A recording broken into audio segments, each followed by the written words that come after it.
ایمان اب عمر ابن خطاب کی قسمت پہ تھا، ایمان لے آئے، اور جب ایمان لا چکے کہا یا رسول اللہ میرے چند سوالات ہیں. کہا عمر پوچھو. یا رسول اللہ آپ اللہ کے رسول نہیں ہے؟ پہلا سوال. ہاں میں اللہ کا رسول. یا رسول اللہ کیا اللہ ہے نہیں، موجود نہیں ہے، حق نہیں ہے؟ ہاں اللہ ہے. یا رسول اللہ جو دین آپ لائے ہیں کیا وہ حق نہیں ہے؟ کہا حق ہے.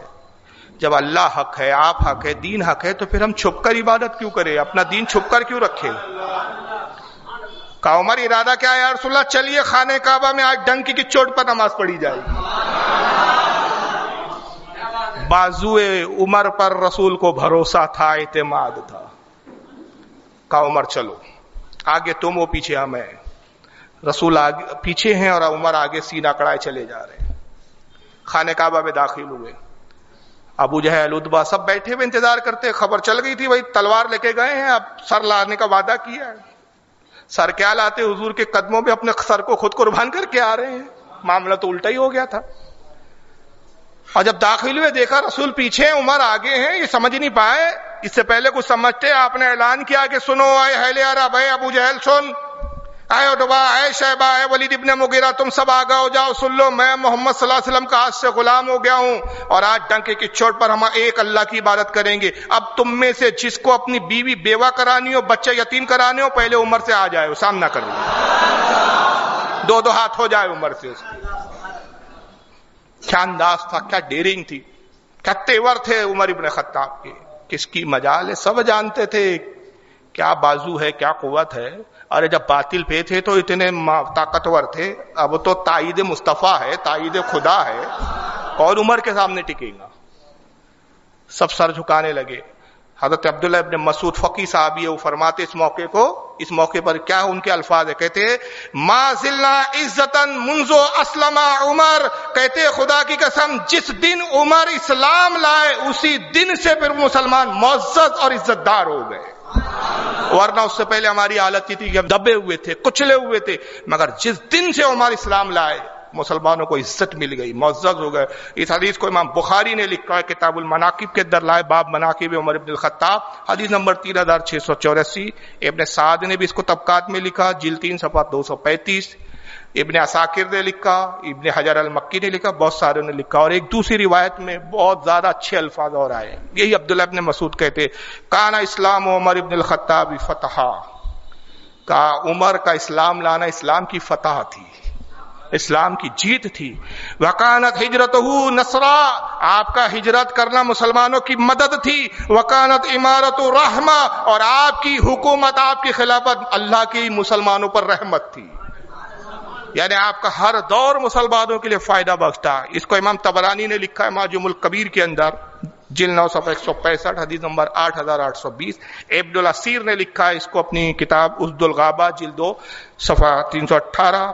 ابن حجر وغیرہ نے لکھا. اور مولا علی کے الفاظ ہے کہ جب ہجرت کا وقت آیا تو اب ظلم بڑھ رہے تھے عرب میں.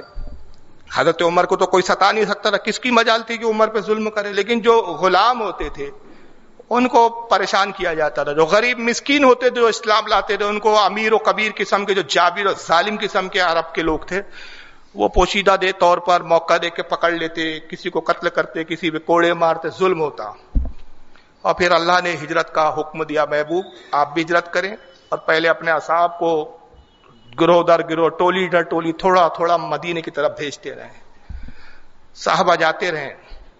حضور نے حضرت عمر سے کہا عمر تم بھی جاؤ، اب میں ابو بکر کے ساتھ، اللہ کے حکم سے ابو بکر کے ساتھ آؤں گا، پھر بعد میں علی آئیں گے، لیکن تم جاؤ. تو حضرت علی رضی اللہ تعالیٰ عنہ کے الفاظ، اس کے بھی راوی مولا کائنات ہے، کہتے خدا کی قسم جس نے بھی ہجرت کی، چھپ کر کی، دب کر کی، پوشیدگی کے ساتھ کی، سوائے عمر ابن خطاب کے کہ میں نے ایسا جواں مرد نہیں دیکھا جب ہجرت کی تو ڈنکے کی چوٹ پر کی، بہانگے دوحال ہجرت کی. اور کیسے کی؟ بڑے عظیم انداز میں کی. تلوار انہوں نے حمائل کی. پہلے حمائل کرنا یعنی پٹا باندھتے کپڑے کا، اس میں تلوار رکھتے، اس کو اردو میں کہتے ہیں تلوار حمائل کرنا. تلوار حمائل کی. کندھے پہ کمان رکھی انہوں نے. تیر کا ترکش ہوتا ہے، پیچھے ترکش کو بانا، تیر رکھے ہوئے اس کے اندر، کمان کاندھے پہ رکھی ہوئی ہے، اور اس کے بعد ہاتھ میں نیزہ لیا، اور خانہ کعبہ میں آتے پورے ہتھیاروں سے لیس ہے.